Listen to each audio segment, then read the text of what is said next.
যোৰহাটত অসম ৰাজ্যিক মাষ্টাৰ্ছ সাঁতোৰ প্ৰতিযোগিতা অসম সাঁতোৰ সংস্থাৰ সৌজন্যত আৰু যোৰহাট সুইমিং ছ'চাইটিৰ উদ্যোগত আজি যোৰহাট সুইমিং ছ'চাইটিৰ জলক্ৰীড়া প্ৰকল্পত 10ম অসম ৰাজ্যিক মাষ্টাৰ্ছ সাঁতোৰ প্ৰতিযোগিতা অনুষ্ঠিত।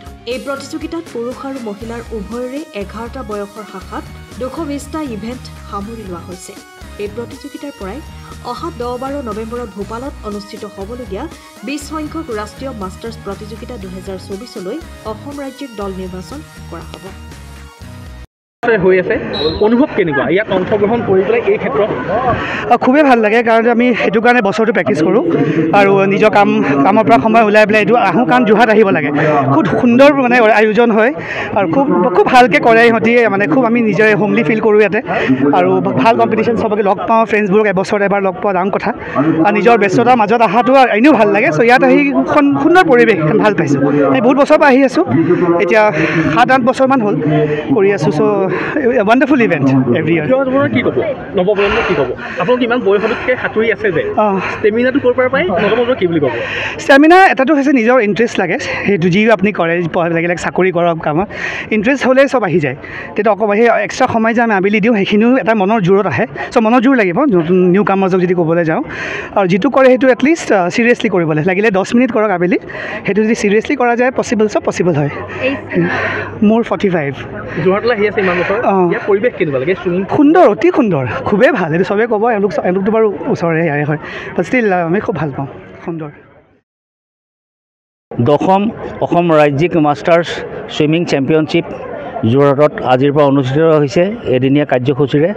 অসমৰ বিভিন্ন প্ৰান্তৰ পৰা গুৱাহাটী, বঙাইগাঁও, তিনিচুকীয়া, শিৱসাগৰ, চৰাইদেউ, ডিব্ৰুগড়, তিতাবৰ আদি সকলো প্ৰতিযোগীসকলৰ ইয়াতে এটা আজিৰ পৰা এজন প্ৰতিযোগিতা অনুষ্ঠিত হৈছে।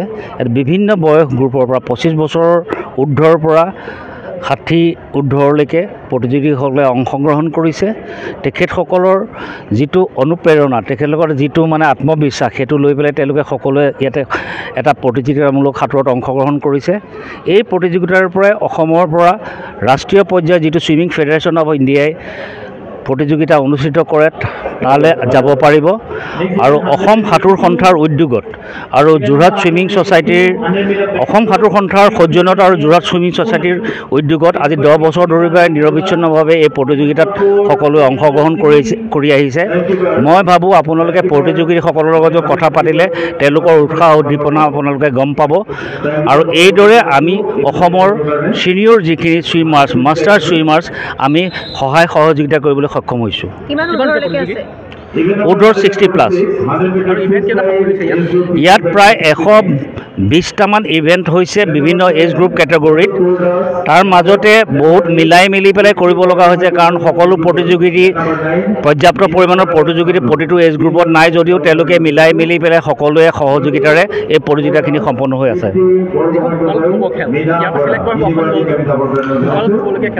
নহয় ইয়াত ৰাষ্ট্ৰীয় যিটো ছুইমিং ফেডাৰেশ্যন অফ ইণ্ডিয়া যিটো অফিচিয়েলছ গেম মাষ্টাৰ্ছ গেমছ ইয়াৰ পৰাই চিলেকশ্যন বুলি নহয় যিসকলে ইচ্ছুক প্ৰতিযোগিতাৰ মানে তেওঁলোকে যিটো ফাৰ্ষ্ট ছেকেণ্ড হৈছে তেখেতসকলে অংশগ্ৰহণ কৰিব পাৰিব আৰু তাত যদি নেশ্যনেল যিখন ছুইমিং ফেডাৰেশ্যনৰ পৰা আয়োজিত যিখন টুৰ্ণামেণ্ট তাত যদি ভাল পাৰফৰ্মেঞ্চ কৰিব পাৰে তেতিয়া ৱৰ্ল্ড একুৱেটিক্সৰ যিখন মাষ্টাৰ্ছ গেম তাত ৰিপ্ৰেজেণ্ট কৰিব পাৰে।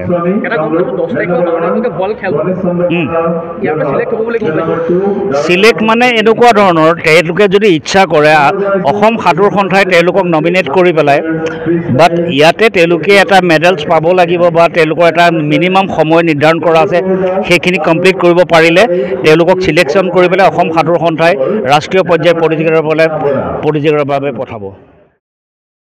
মই গুৱাহাটীৰ পৰা আহিছোঁ। মোৰ নাম Meena Bora. I am 65 years old আৰু মই ছুইমিং কৰি খুব ভাল পাওঁ।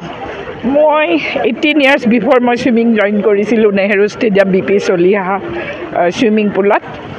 তাৰপিছত ক'ভিডৰ টাইমত মই 4 years মান মোৰ গেপ গ'ল। তাৰপিছত আকৌ এবাৰ ৰানিং ইয়েৰৰ এপ্ৰিলত মই জইন কৰিলোঁ। মই মানে মৰ্ণিং 5টা বাজিলে থাকিব নোৱাৰোঁ ছুইমিং যাবই লাগিব। মোক যি হ'লেও কিবা গা বেয়া হ'লেও আগদিনাই মই টেবলেট খাই ফিট এণ্ড ফাইন হৈ থাকোঁ। মই অলপ চলপ জিমো কৰোঁ। জিমৰো মই গ'ল্ড মেডেলিষ্ট হয়। গুৱাহাটীতেই পাইছিলোঁ, কিন্তু এই বছৰ নহয়, ক'ভিডৰ টাইমত বা বিফ'ৰ ক'ভিড পাইছিলোঁ। এতিয়া নহয়, এতিয়া মই ৰেগুলাৰ জিম নাযাওঁ, মই ৰেগুলাৰ ছুইমিং যাওঁ, কিন্তু ইচ এণ্ড এভৰি ডে মই 5:30 গ্ৰুপত মই থাকোঁৱেই। আৰু এতিয়া মোৰ Nehru stadium BP Chaliha swimming পুলত এবভ 120 গাৰ্লছ এণ্ড লেডিজ আছে। আৰু চবকে লৈ মই এটা হোৱাটছএপ গ্ৰুপ কৰিছোঁ, সদায় মই আপডেট দিওঁ, আৰু আমাৰ ছাৰ কোচ চব আছে, সদায় আপ টু ডেট আপডেট দিওঁ, আৰু চবকে এনকাৰেজ কৰোঁ আহিবলৈ। আমাৰ লগত ডক্টৰ জুৰি খনিকৰ আছে, এয়া জুৰি খনিকৰ, তেখেতক এবাৰ দেখাওক। জুৰি খনিকৰ আৰু ডক্টৰ মনীষা ডেকা আছে, আৰু বহুত engineer, doctor, dentist, professor, lawyer চব আছে, আৰু সৰু সৰু ছোৱালীও আছে। কোচে শিকায়, কিন্তু মই কোচক বেছি মানে চাই নাথাকোঁ। যিবিলাক নিউ কামাৰ আহে মই নিজেও কৰোঁ, কৰি সিহঁতক মানে যিমান পাৰোঁ মই ডাইভিং শিকাওঁ বা ছুইমিং শিকাওঁ, যিকোনো ষ্ট্ৰ'ক মই ইজি কৰি দিওঁ। চবৰে মানে মনৰ যিটো ভয় পানীত নামিলে, সেই ভয়টো মই মাৰি দিওঁ। মানে একচুৱেলি কি কৰোঁ, মই ডাইভটো শিকাই দিওঁ। ডাইভটো শিকালে সিহঁতৰ কনফিডেঞ্চটো আহি যায়। আৰু বয়সত আপোনাৰ কনফিডেঞ্চটো ক'ৰ পৰা আহে? মই এবভ 40ৰ পৰা কৰিছোঁ ষ্টাৰ্ট। মোৰ ল'ৰা এটা জন্ম হৈছিল, তাৰ জন্মৰ পিছতে মই জইন কৰিছোঁ। তেতিয়া মোৰ 3টা ল'ৰা ছোৱালী, 3টাক মই স্কুলত পঠাব লাগে। মই 6:30 দৌৰি আহি সিহঁতক ব্ৰেকফাষ্ট এভৰিথিং কৰি মই তাৰপিছত শুই যাওঁ অলপ, কাৰণ বহুত মৰ্ণিং উঠোঁ। মই সেইখিনি কৰি ছুইমিং মই কিন্তু কণ্টিনিউ ৰাখিলোঁ, কিন্তু ক'ভিডৰ টাইমত মোৰ 4 বছৰ গেপ গ'ল। যোৰহাট ছুইমিং পুলৰ পৰিৱেশটো কেনেকুৱা পাইছে আপুনি? যোৰহাটত স্বৰ্গ মোৰ কাৰণে যোৰহাটৰ ছুইমিং পুল স্বৰ্গ, সম্পূৰ্ণৰো অগোচৰ। কাৰণ আমাৰ গুৱাহাটীত বহুতো প্ৰব্লেম আছে, হয়তো অতি শীঘ্ৰে আমাৰ অসম গভৰ্ণমেণ্টৰ খেল ডিপাৰ্টমেণ্টে নিশ্চয় এইটো প্ৰগ্ৰেছ কৰিব। আমিও যাই কম, ৰিকুৱেষ্ট কৰিম। এইটো মানে পানী ইমান পিয়'ৰ, ইমান ক্ৰিষ্টেল ক্লিন ৱাটাৰ, আৰু বিশেষকৈ কোচ ইমান ভাল দেখিছোঁ।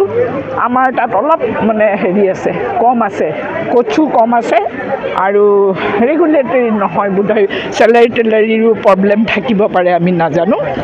কিন্তু আমি ধৰক সেনেকেই বহুত 100 এবভ মৰ্ণিং গ্ৰুপৰে আছে, ছোৱালী আৰু লেডিজ 120, সৰু ছোৱালীৰ পৰা আদি কৰি মানে এবভ 11 ক্লাছৰ পৰা 80, মানে মোৰ এজৰলৈকে 70 ইয়াৰ্ছলৈকে, মই 65 আছে, কৰে। কিন্তু ধৰক এবভ 60বিলাকে ৰেগুলাৰ নাহে, মই কিন্তু ৰেগুলাৰ।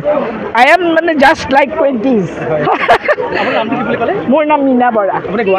হয়, মই গুৱাহাটী। ঠিক আছে। 10 টাইমছ হৈছে, মই জাষ্ট এবাৰ মিছ কৰিছোঁ, কিন্তু প্ৰত্যেকবাৰেই আহিছোঁ। আমাৰ মানে আমি গুৱাহাটীবাসী, কামৰূপ ডিষ্ট্ৰিক্ট আমি ৰিপ্ৰেজেণ্ট কৰিছোঁ। আমাৰ অলপমান বেয়াও লাগে, আমি যোৰহাটে ইমান ধুনীয়া এৰেঞ্জ কৰিছে, আমি কৰিব নোৱাৰোঁ। গতিকে খুবেই ভাল, খুব ভাল। গোটেই যোৰহাটবাসী, যোৰহাট ছুইমিং ছ'চাইটিলৈ আমাৰ গুৱাহাটীৰ ফালৰ পৰা মই আটাইতকৈ ছিনিয়ৰ, চ' মই বহুত ধন্যবাদ দিছোঁ। এনেকুৱাভাৱে এৰেঞ্জ কৰিছোঁ। সাংঘাতিক ধৰণৰ ভাল আৰু ৱেল মেইনটেইন। মোটামুটি এতিয়ালৈকে ইমানখিনি মেইনটেইন কৰিছে, বিৰাট ধুনীয়া, য'ত নেকি আমাৰ গুৱাহাটীত এনেকুৱা হোৱা নাই। সেইকাৰণে কৈছোঁ মানে হেডছ অফ টু যোৰহাট। মই 60+ মই হেৰি কৰিছোঁ, মোৰ 64 ইয়াৰ্ছ। মই আজি